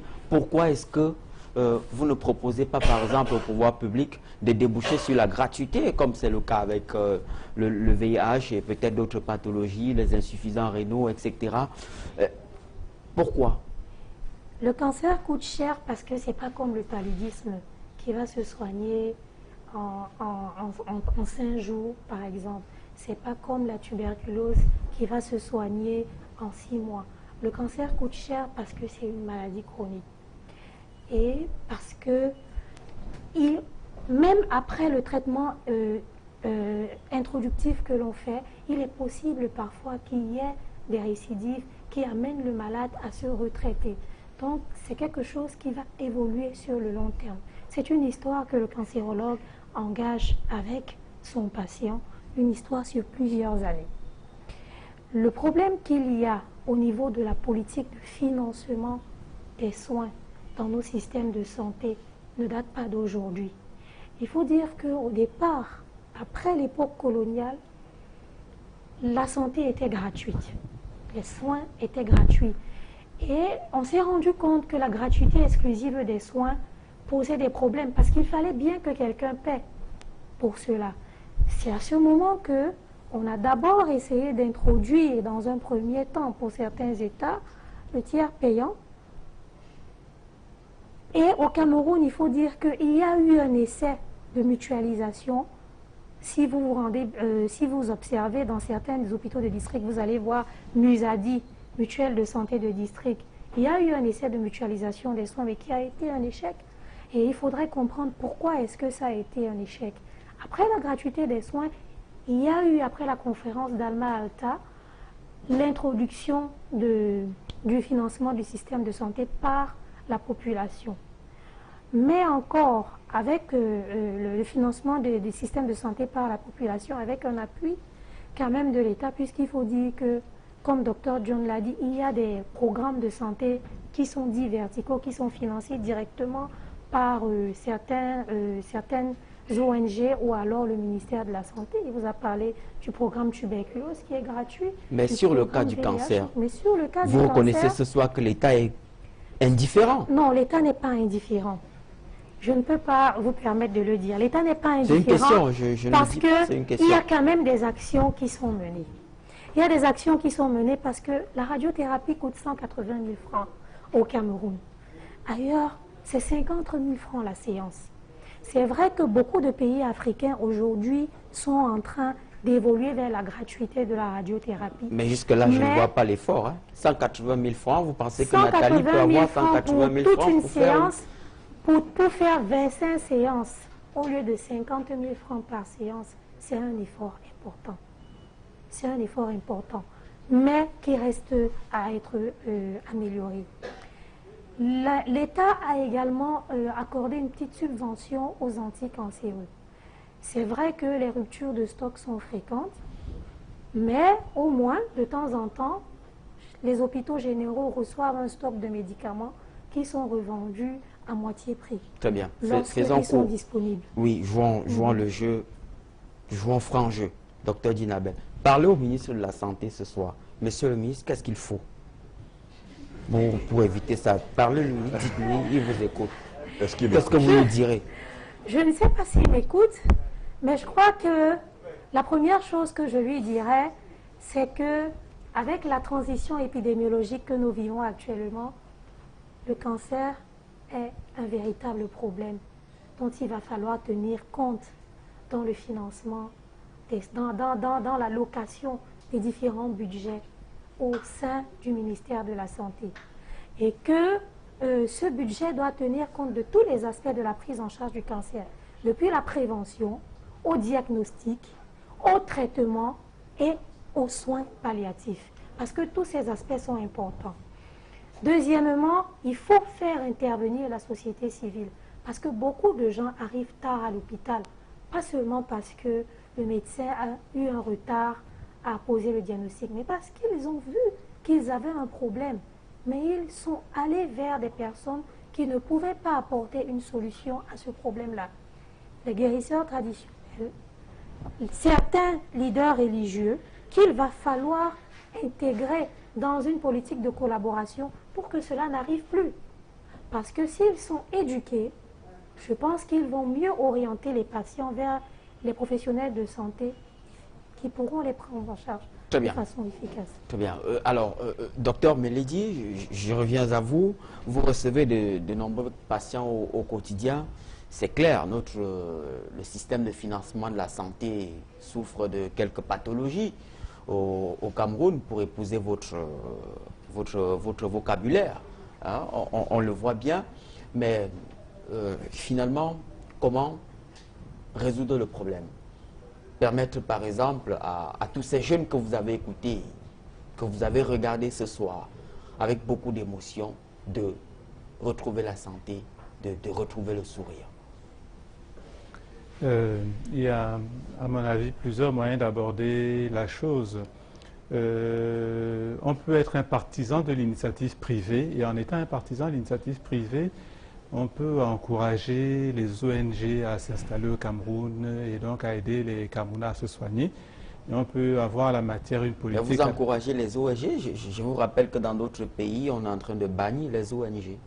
Oui. En Israël, par exemple, plus d'ONG. Dans d'autres pays à travers le monde. Je prends un exemple. Il y a un nouveau médicament contre l'hépatite C qui donne d'excellents résultats par rapport à l'ancien médicament, le Pegasus. Ce nouveau médicament, si on traduit le coût en francs CFA, il coûte à peu près pour tout le traitement 20 millions de francs CFA, ce nouveau médicament. Il y a en ce moment une ONG qui est en train d'introduire au Cameroun et le traitement reviendrait à 2 millions. Donc, ça montre quand même qu'on peut y gagner en laissant les ONG intervenir au Cameroun pourvu qu'on contrôle un peu leurs activités. Le traitement revient à 2 millions de 20 millions. Pour quelle catégorie de Camerounais? C'est déjà mieux que 20 millions. C'est déjà mieux que 20 millions pour un traitement qui est beaucoup plus efficace et qui a beaucoup moins d'effets secondaires que l'autre. Mais je pense qu'on peut pousser, on peut aller un peu plus loin pour l'hépatite C comme pour d'autres maladies. comme pour les lymphodèmes que présentent les jeunes Camerounais qui sont venus ici, pour lesquels des ONG pourraient s'installer et apporter la compétence technique qui nous manque parfois. Mais vous utilisez le « on » là, le pronom indéfini là, on peut aller plus loin. Oui, je pense, je parlais, si on prend l'initiative privée, il faudrait qu'éventuellement on accepte que le Cameroun accepte les ONG de s'installer. Maintenant, si on veut rester dans l'initiative publique, si on est quelqu'un qui est très favorable aux politiques publiques, à ce moment-là, on s'adresse essentiellement au gouvernement et il faudrait que le gouvernement s'implique davantage dans la santé, contrairement aux tendances où il a eu, aux tendances ces dernières années où le gouvernement a eu tendance plutôt à se retirer. Il faudrait que le gouvernement s'implique davantage et à ce moment-là, effectivement, prenne un peu plus en charge ce volet de la politique économique. Très bien. Et puisque vous parlez de la prise en charge, Dr John, je vous interpelle là sur le volet psychologique. Ce sont des jeunes qui sont pour la plupart interpellés au quotidien, qui doivent braver le mur ou alors cette barrière du regard d'autrui. Comment pouvoir surmonter ça sur le plan psychologique? Eric, je pense que déjà sur le plan psychologique, il faut d'abord commencer par prendre cette personne en charge. Parce que avec ce que nous avons vu, comment un être humain peut vivre avec ça? Je ne sais pas ce qu'un psy peut venir lui dire s'il faut qu'il accepte ça ou pas. Il faut les prendre en charge. Et je reviens un peu sur cette question-là, parce que n'oublions pas que nous avons toujours des économies. La FMI vient de passer au Cameroun. Il nous a dit, faites attention, il paraît que vous êtes en train de prendre beaucoup d'argent. Nous avions, ici, la santé était presque gratuite. Et quand nous avons été sous ajustement structurel, les institutions de Bretton Woods sont arrivées. Ils nous ont dit que chacun commence à prendre sa santé en charge. On a laissé ça au niveau des familles. Mais je pense que l'État peut évoluer par rapport à ça. Il fait des programmes, mais c'est vrai que ces programmes, ça aide certaines personnes, mais dans certaines pathologies, comme le disait le docteur, surtout les pathologies cancéreuses, c'est très difficile. Je pense que ces jeunes qui ont des difficultés, qui ont des lymphodèmes, il faut déjà, lorsqu'on commence à les prendre en charge, on diminue leurs difficultés de moitié, les problèmes psychologiques. Et maintenant, mais il faut un soutien parce qu'il y a déjà une prise en charge principale et le soutien psychologique viendra simplement pour pouvoir les aider à mieux tenir. Parce que si on ne commence même pas le traitement, vraiment ça devient très difficile. Comment est-ce qu'on peut dire à quelqu'un, quand nous on est en forme, de lui dire d'accepter? C'est comme si nous on est rassasié, on va dire à quelqu'un que bon, la famine c'est bien, continue à rester affamé. Non, tu lui donnes d'abord à manger et puis tu commences à lui à l'aider pour que peut-être le lendemain il mange encore un peu mieux. Mais là vous mettez en exergue le caractère pluridisciplinaire des équipes devant assurer la prise en charge de ces patients, mais on n'en voit pas. Des psychologues dans les hôpitaux qui travaillent avec des urgentistes, des cancérologues, des dermato-vénériologues, etc. On n'en voit pas. Ça reste un luxe. Eric, je vous rappelle que dans ce pays, il existe encore des évacuations sanitaires. Pourquoi ne pas évacuer à l'intérieur d'un pays dans certains hôpitaux? Je pense que c'est même pour ça que les hôpitaux généraux avaient été créés. C'était par rapport à ça. Lorsqu'on a des difficultés en périphérie, on évacue ces personnes vers les hôpitaux généraux qui les prennent en charge avec le soin à l'État de pouvoir payer. Et si on le fait, je pense que cette chaîne, il faut simplement la revisiter, il faut simplement la mettre en place pour que les choses se passent. Parce qu'on a quand même des chirurgiens vasculaires qui peuvent pouvoir prendre en charge. Mais comment est-ce que vous allez prendre quelqu'un qui n'a pas encore, qui n'a pas tout payé? Donc au niveau, nous avons quand même des ministères chargés des ministères des problèmes sociaux qui peuvent aussi regarder ces problèmes pour essayer d'évacuer ces personnes dans les structures appropriées pour la prise en charge. Vous pensez que c'est possible? C'est possible. Il faut simplement avoir de la volonté. Il faut simplement que les leaders, c'est pour ça qu'on interpelle les leaders politiques, pour qu'ils regardent ce problème-là, parce que beaucoup de Camerounais souffrent, alors que nous avons des personnes qui ont été formées. L'État a payé un certain nombre de machines qui peuvent essayer d'aider les gens par rapport pour la prise en charge. Il y a des techniciens qui sont vraiment qualifiés dans le domaine. Mais qui doit pouvoir mettre en scène Mais disons, lorsqu'on commence en périphérie, parce que lorsqu'on a évacué, ils vous ont dit qu'on les a évacués vers des structures qui peuvent les prendre en charge, il faut aussi que les ONG ou des organismes de soutien puissent voir les concernés, certains ministères, pour l'évacuation ou demander qu'on les prenne en charge pour que les choses se passent mieux. Ok. Docteur, oui, docteur. L'hôpital général de Douala, à temps plein. Ah, un psychologue. Pour combien de malades? Il y en a au moins un quand même. Mais qui reçoit combien de malades? Un psychologue doit recevoir combien de malades par jour? Elle est là quand même. Vous comprenez bien qu'il se pose un problème d'efficacité. Tu exerces aussi à l'hôpital général de Douala, dont... Ah, aussi, de temps en temps. Non, j'ai exercé à l'hôpital. C'est Eric, Docteur Pokam. Eric, pour résoudre le problème de santé, parfois nous allons un peu trop loin. Docteur John peut être témoin. J'ai fait plusieurs sections de la médecine et je me suis intéressé surtout à la médecine des gens de bas niveau. Alors, on s'est rendu compte que dans une famille de 3 à 4 enfants, si un papa cotise chaque mois 1000 francs par personne et que tout le monde cotise, les soins seront gratuits. Au Cameroun. C'est-à-dire que vous prenez un quartier, papa a 5 enfants, 2 femmes, 5 enfants, 2 femmes, ça fait 7, plus 8, ça fait 8. Ça fait 8 000 francs de côté dans un compte. Tous les mois. Tous les mois.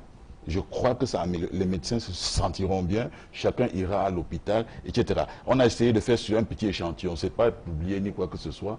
Je pense qu'on a pu soigner tout le monde.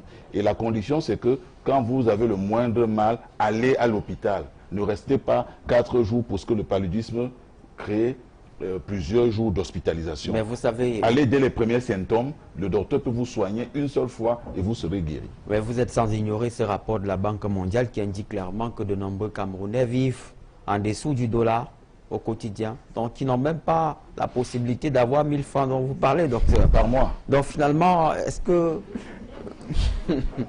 la situation est grave, non?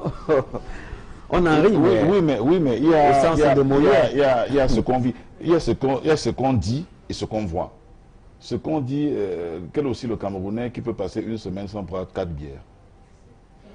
Et il y en a, hein? Mais il y en a qui prennent beaucoup tous les jours. Alors, ils pouvaient mettre 1000 francs de côté par enfant. Tentez, faites un échantillon. Vous verrez la masse d'argent que ça donnera. Mais si chacun va consulter un médecin dès les premiers symptômes, même si le médecin est payé à 5 000 francs ou à 10 000 francs dans la formation publique, on s'en sortira. Je voudrais juste dire que le message que Dr Pokam essaye de passer, c'est celui en fait, il faut qu'il y ait quelqu'un qui paie, de toute façon. Il faut qu'il y ait quelqu'un qui paie, et cette personne qui paie peut être le malade qui va apporter une petite contribution qui pourra ne pas être suffisante pour couvrir la totalité des soins dont il a besoin. Mais derrière, il faut que quelqu'un paie.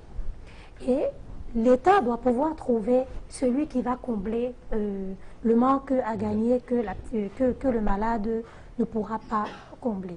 Donc ça peut être les sociétés de télécommunications, ça peut être des mécènes, ça peut être n'importe qui, ça peut être l'État lui-même, mais quelqu'un doit payer. Le problème, c'est que nous sommes tellement pauvres que nous ne pouvons pas nous-mêmes pouvoir prendre en charge la totalité des soins. Et je crois que c'est ce message qu'il voudrait faire passer. On peut cotiser, mais l'apport que nous donnons ne suffira pas. Donc quelqu'un doit pouvoir. Très bien. Et à ce rythme, comment vous voyez l'émergence du Cameroun, qui est un beau discours politique, vu sous l'angle politique justement, sa dimension économique, sa dimension sociale, mais on ne vous entend pas les médecins, vous n'avez même pas de responsabilité. Pourquoi vous ne faites pas des propositions au gouvernement? Pourquoi vous ne le dites pas? En fait, la situation est alarmante.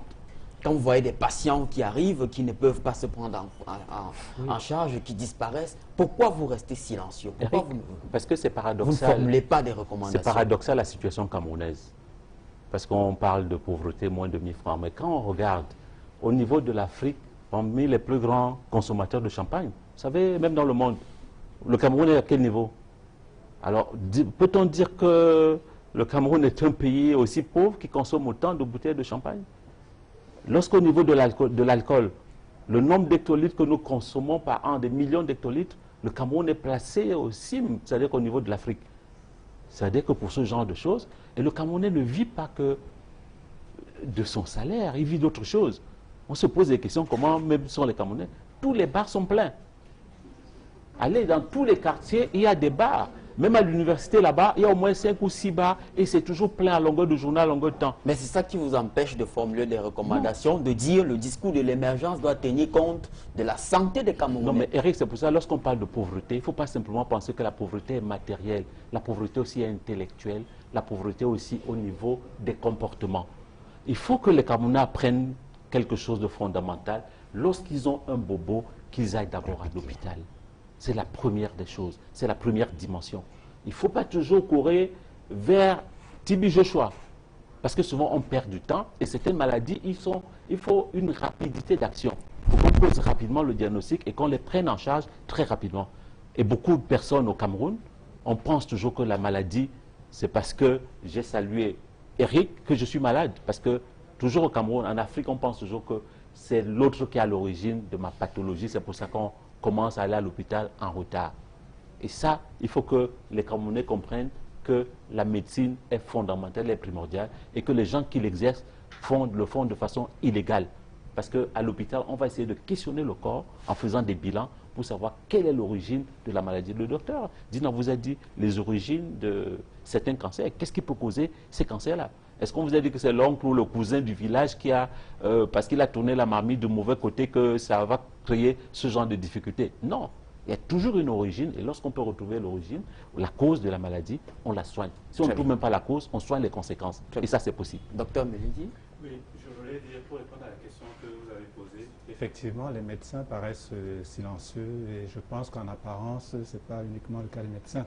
Ça pourrait être le cas également d'autres intellectuels. Non, parlons des médecins. Oui, en parlant donc justement des médecins, dans le cadre quand même de leur profession, de leur structure, les médecins font quotidiennement des propositions au gouvernement et le gouvernement nous réunit de temps en temps dans le cadre des séminaires. Ça peut être des séminaires sur le VIH, ça peut être des séminaires sur le cancer. Et au cours de ces séminaires-là, on fait de réelles propositions qui débouchent soit sur un livre blanc, soit sur une nouvelle façon de prendre en charge, soit sur une nouvelle façon de s'occuper des malades. Et je crois que c'est parce que les médecins ont bataillé que le gouvernement a fini par rendre la prise en charge du VIH quasiment gratuite au Cameroun. C'est parce que les médecins ont bataillé, ont vu que, ont expliqué au gouvernement que ce n'était pas possible qu'on laisse ça entièrement aux individus, aux familles. Bon, les choses ont un peu régressé là par rapport au début, mais elles auraient pu être pires si les médecins ne bataillaient pas. Mais d'un point de vue personnel, vous êtes satisfait des recommandations que vous formulez dans ces différents séminaires, du niveau d'implémentation de ces recommandations-là par les pouvoirs publics? Mais, du point de vue personnel, je suis satisfait de la qualité de mes confrères qui font des propositions. Maintenant, je ne suis pas toujours satisfait de ce sur quoi débouchent ces recommandations-là, du résultat. Je ne suis pas toujours satisfait, mais au moins je suis satisfait de... Et du niveau de l'implémentation de ces recommandations. C'est ce que j'appelle les résultats, justement. Je ne suis pas toujours satisfait des résultats, des recommandations. Et pourquoi? Sur quoi ça débouche? Parce que ce n'est pas toujours à la hauteur de ce que nous avons proposé ou demandé. Pas toujours. Je prends l'exemple du VIH dans lequel je suis impliqué. Il y a des médicaments qui sont devenus très courants dans les pays développés et qui ne sont pas encore très courants ici. Nous les avons demandés, mais ils ne sont pas encore là. Mais je suis tout de même content de voir que la prise en charge du VIH reste gratuite au Cameroun, alors que dans certains pays africains, ils n'ont pas encore atteint ce niveau-là. Très bien. Docteur Poka, un mot sur la question? Oui, je pense que lorsqu'on se dit pauvre, il faut plutôt mettre l'accent sur la prévention. Lorsqu'on se dit, tu sais, à force de répéter qu'on est pauvre, on le redevient vraiment. Il faudrait changer la tendance. Il faut mettre une vraie politique sur la prévention. Hein, et demander aux gens d'aller à l'hôpital et de consulter un médecin. Pas de consulter le voisin qui va vous dire que c'est un petit abcès, c'est le vampire de la nuit qui a fait ceci, etc. Le médecin, en vous examinant bien, peut vous dire c'est sérieux, allez voir telle personne. Moi, je crois. Et en ce qui concerne le financement des soins, je pense que le docteur Dina a bien dit tout à l'heure ce que j'ai commencé à m'exprimer. Elle a exprimé davantage. Donc, nous n'allons pas jeter l'opprobre sur nos responsables, parce qu'ils font déjà assez bien. Mais on va quand même les titiller pour qu'ils fassent davantage. Et il faudrait vraiment une véritable sécurité sociale au Cameroun. Il faut qu'un Camerounais puisse aller à l'hôpital parce qu'il a une carte dans sa poche qui lui permet, avec sa carte, de se soigner gratuitement. Alors, comment mettre cette carte en place? Nous allons réfléchir ensemble pour voir qui va financer, qui va faire quoi, etc. Le Cameroun a plus de 50 ans, hein, docteur. Donc, vous savez, l'indépendance... Vous savez, le problème c'est de former, c'est-à-dire que c'est de voir comment récupérer l'argent de financement. Les gens créent des tontines tous les jours. Tontines de ceci, tontines. Vous pouvez créer une tontine pour la santé. C'est simplement là pour la santé. Vous cotisez chaque mois à quelqu'un qui est pour la santé. Très bien. Alors, cas pratique maintenant. On va bientôt sortir. Je vous amène sur le théâtre des recommandations. Docteur Dinabel, que faut-il à ces patients pour recouvrer la santé? Il faudrait qu'ils soient pris en charge, je pense, qu'il y ait un diagnostic correct qui soit fait de la cause des problèmes de santé qu'ils présentent aujourd'hui et qu'après ce diagnostic-là, qu'ils soient orientés vers les praticiens spécialisés dans la prise en charge des différentes pathologies qu'ils présentent. Donc chacun de ces malades-là doit pouvoir être orienté vers une structure sanitaire où un médecin va les recevoir et faire un diagnostic correct. Je pense que c'est déjà ce qu'il faut faire dans un premier temps. Ok. De façon globale. De façon globale, oui. Mais là, nous avons 3 cas. Nous avons certains d'entre eux ont déjà des diagnostics et ont une proposition de prise en charge.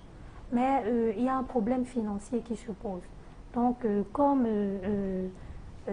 c'est le cas de Nathalie, qui a demandé de l'aide à partir de votre émission.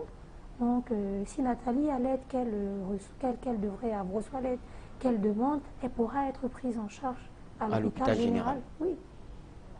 Mais pourquoi l'hôpital général ne lui vient pas en aide?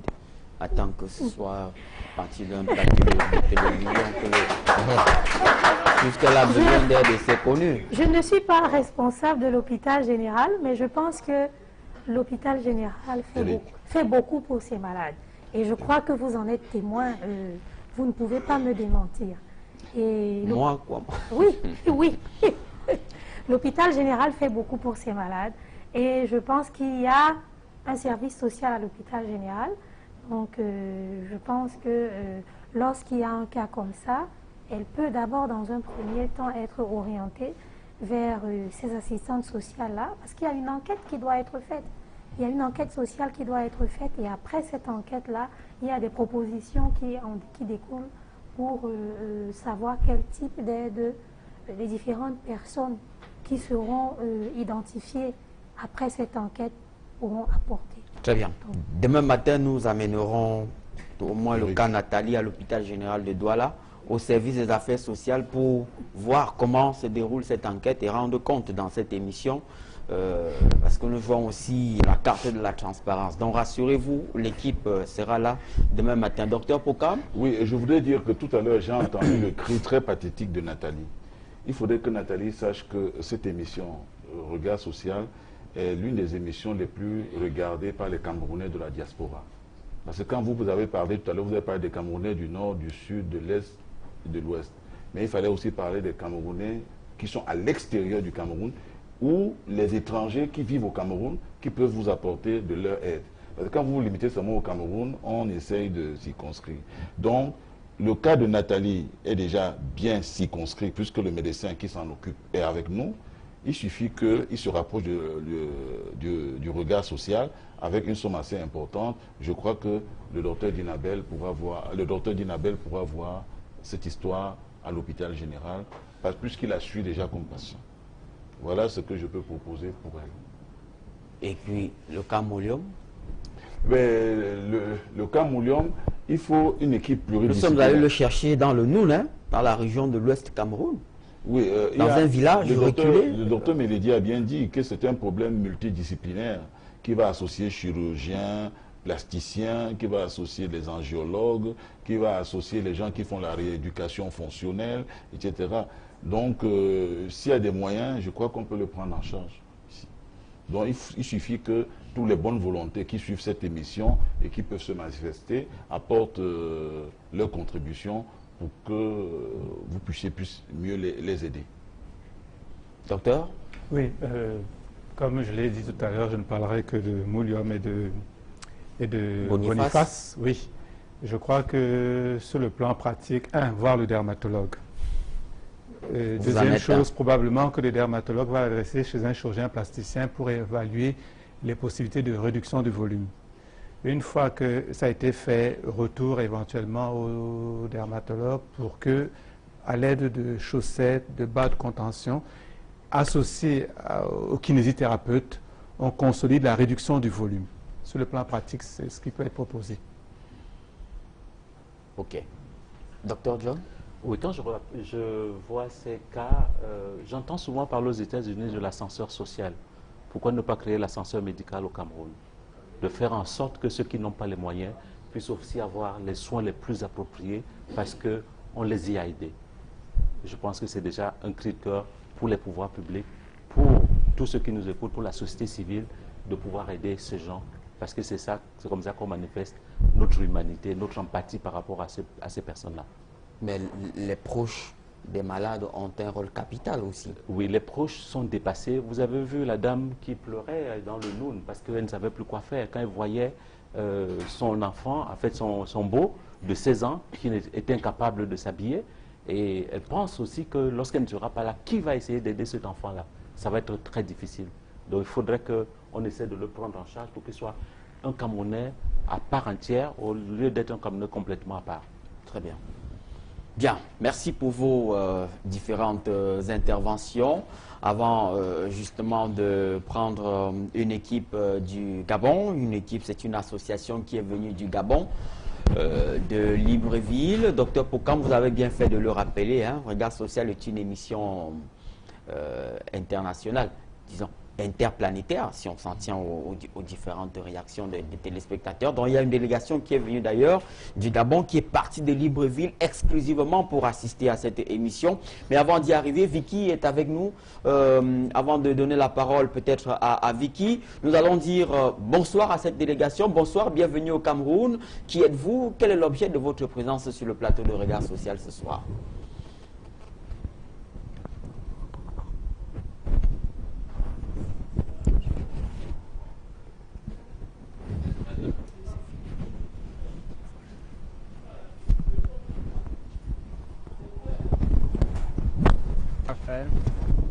Je suis adhérent.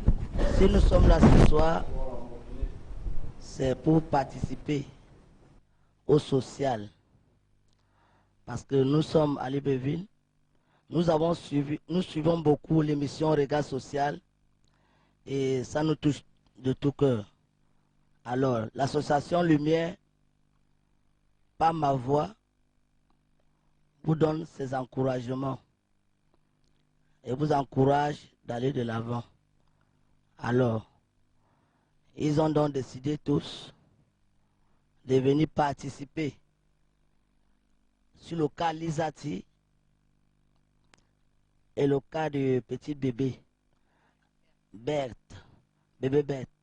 Alors, le cas Lisati, nous remettons 100 000 francs, une enveloppe de 100 000 francs pour le cas Lisati. Et le cas de bébé Bête, nous remettons aussi une enveloppe de 100 000 francs.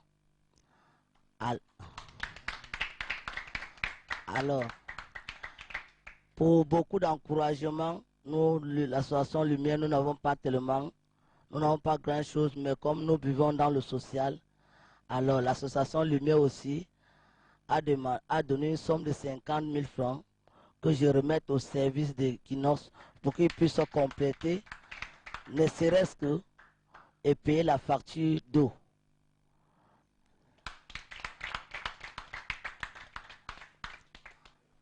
Le message que nous avons à l'endroit de tous les Camerounais, ou surtout les Camerounais de la diaspora, que vraiment, ce qu'on donne n'est jamais petit. C'est la façon de donner qui compte. Alors, j'aimerais que vraiment, que toutes d'autres associations font des efforts, même si c'est 5 francs, même si c'est 1 franc, ça aidera au moins pour payer les glaçons, pour qu'un malade puisse boire. Et peut-être en buvant, ça peut lui trouver la guérison. Alors, donc, nous, Association Lumière, nous disons comme ça, je dis comme ça, bonsoir à tous les Camerounais, à tous les Camerounais de la diaspora, et surtout à tous les adhérents de l'association Lumière, au président de l'association Lumière, au vice-président du comité de l'association Lumière du Gabon, et à président du comité de l'association Lumière, au premier ministre de l'association Lumière, et à tous les adhérents de l'association Lumière, et à tous les membres du comité. Merci. Sinon, nous regardons, le regard social nous intéresse. Ce qui est sûr, dès qu'il est 21h moins, tout le monde est sur son poste téléviseur et on met Equinox parce que cette émission nous tient à cœur. La majorité de nous ne peut pas, quand tu manques, tu es obligé d'aller à la rediffusion le lendemain. Parce que le regard social nous touche de tout cœur. Et nous sommes de tout cœur avec tout le personnel de regard social et de Equinox aussi. À cette délégation, merci à l'association Lumière qui est venue vivre en direct avec nous cette édition, qui est partie de Brazzaville et de Libreville, pardon, au Gabon pour vivre en direct cette émission avec nous. Et puis, avant de donner la parole à Vicky pour les dernières contributions, je dois indiquer que nous sommes très reconnaissants à l'égard de cette association qui nous fait la grâce en nous offrant la somme de 50 000 francs pour l'eau et l'électricité, etc.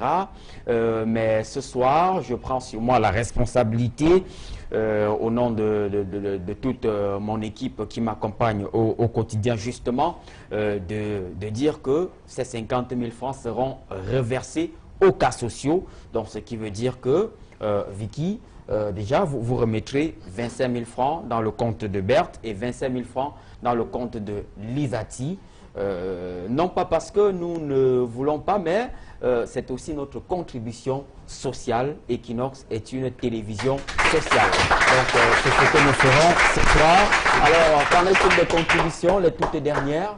Oui, Eric Fernand, les toutes dernières contributions. Madame Ngamini Augustine, 10 000 francs. Kwimi Marivaux, 10 000 francs. Anonyme, 2 000 francs. Famille Kente, 10 000 francs. Yamga Placide, 500 francs. Bachou Léonce, 5 000 francs. Michel, 5 000. Monsieur, Madame Chayem, 10 000 francs. Dia Chatinda, 5 000 francs. Christine Amélie, 5 000 francs. Famille anonyme Nairobi, Kenya, 30 000 francs. Gouette Jules André, 5 000 francs CFA. Kamta Télésphore depuis Malabo, 10 000 francs. Tinda Victor, 5 000 francs. Yumbi, 5 000 francs. Famille Motiemienne depuis Limbe, 15 000 francs. Ikak Nengo Kwak, 10 000 francs. Famille Bakop, 20 000 francs. Mérisa Chancel, 5 000 francs CFA. Egli Ngangwe Marguerite depuis la Suisse, 30 000 francs. Docteur Sédem Bakop, 50 000 francs. Le coin des bonnes affaires, 25 000 francs. Roland Assachik depuis Port-Gentil, 20 000 francs CFA. Lowe Elvis, 5 000 francs CFA. Sop Ngui Arsène depuis Bafoussam, 15 000 francs. Mafeu Thiomou, 2 000 francs. Ngassam Eric Simplice depuis la France, 20 400. Fokou Moifo Edmond, 5 000 francs. Franck Bernard Foka, 10 000 francs. Monsieur Emade Mpako depuis Kumba, 20 000 francs CFA. Famille Nana, 5 000 francs. Douala Justin, 5 000. Régis Kamga, 15 000 francs CFA. Madame Newene Kosso Florence, 5 000 francs CFA. Mademoiselle Ngojel Daniel, 20 000 francs CFA. Madame Kenye Guylaine Trésor, 30 000 francs CFA. Amadou Farah depuis Marois, 11 000 francs. Lisa, 10 000 francs.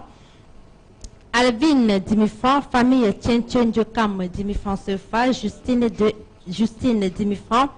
Eric Francis Yonke depuis la France, 25 000 francs CFA. De Lisa, nous avons collecté un montant de 1 442 350 francs. Très bien. Et il faut rappeler que l'ISATI est rentré en contact déjà avec les premiers médecins. Vous aurez les images dans les tout prochains jours.